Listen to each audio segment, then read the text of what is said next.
एक बार की बात है, सुषमा अपने पूरे परिवार के साथ खुशी खुशी मोहन नगर में रहती थी। उसकी 2 बहुएं थी, पल्लवी और शिवानी। एक दिन दोनों बहुएं रसोई में काम कर रही होती है कि तभी उनकी सास सुषमा उन्हें बुलाती है। अरे बहू, जरा इधर तो आना। शिवानी, जरा जाकर देखना सासू माँ क्या कह रही हैं। दीदी आप ही देख लो ना जाकर, आपको भी तो सुनाई दे रहा है। अरे मैं आटा गूंद रही हूँ ना, तुम चली जाओ।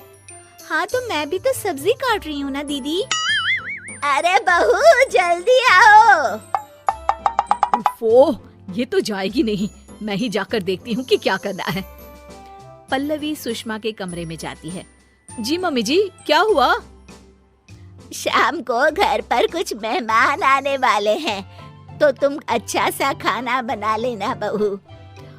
ठीक है मम्मी जी, आप बता दीजिए क्या क्या बनाना है और कितने लोग आ रहे हैं। सुनील की मौसी जी और उनका पूरा परिवार आ रहा है।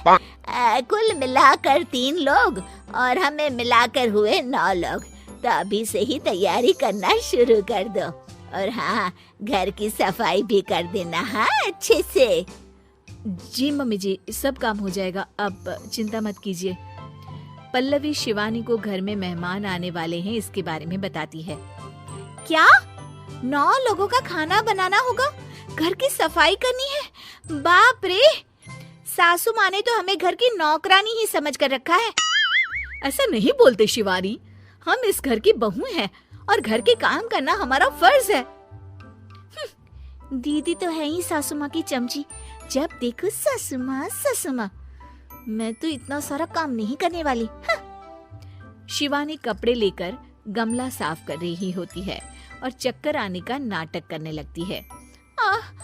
मेरा सर चकरा रहा है। तभी वहाँ पल्लवी और सासू माँ जाते हैं। अरे बहू, क्या हो गया तुम्हें?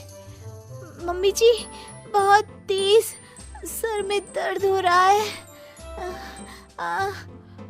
तुम एक काम करो शिवानी, आराम कर लो।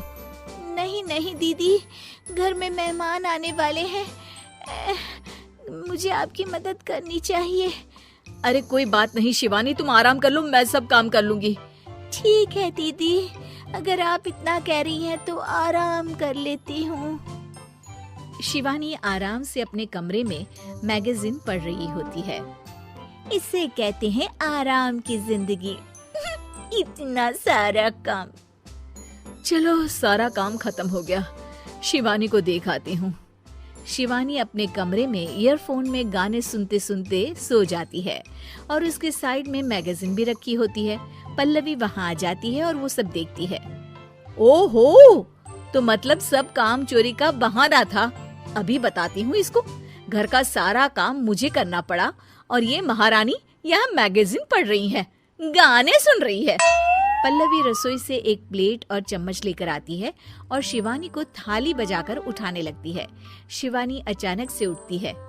उठ गई महारानी, गाने भी सुन लिए, मैगजीन भी पढ़ ली। तुम तो बहुत बड़ी झूठी निकली शिवानी।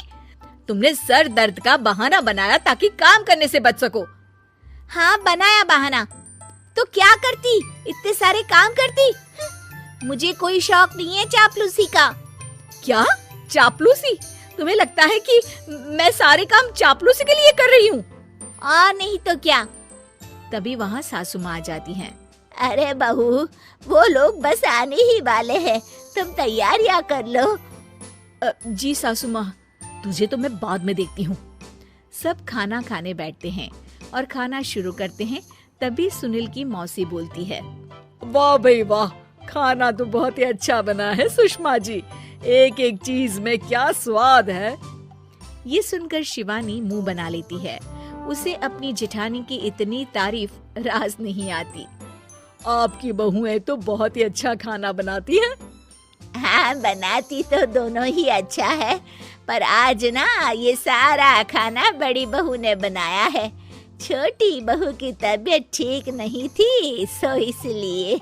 मानना पड़ेगा सुषमा जी, आपकी बड़ी बहू तो बहुत ही गुणवान है। पल्लवी की तारीफ सुनकर शिवानी को जलन होती है।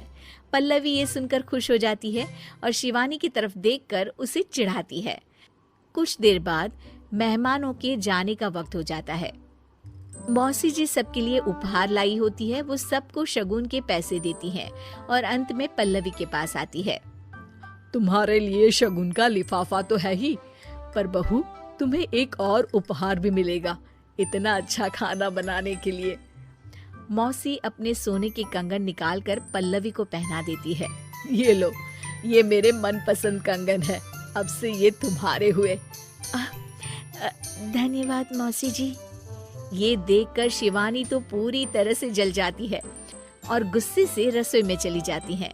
तभी वहाँ पल्लवी आ जाती है और उसे अपने कंगन दिखाने लगती है। देवरानी जी, अब आपका सर दर्द ठीक तो है ना? मुझे लगता है कि अब सर दर्द शुरू हो गया होगा आपका।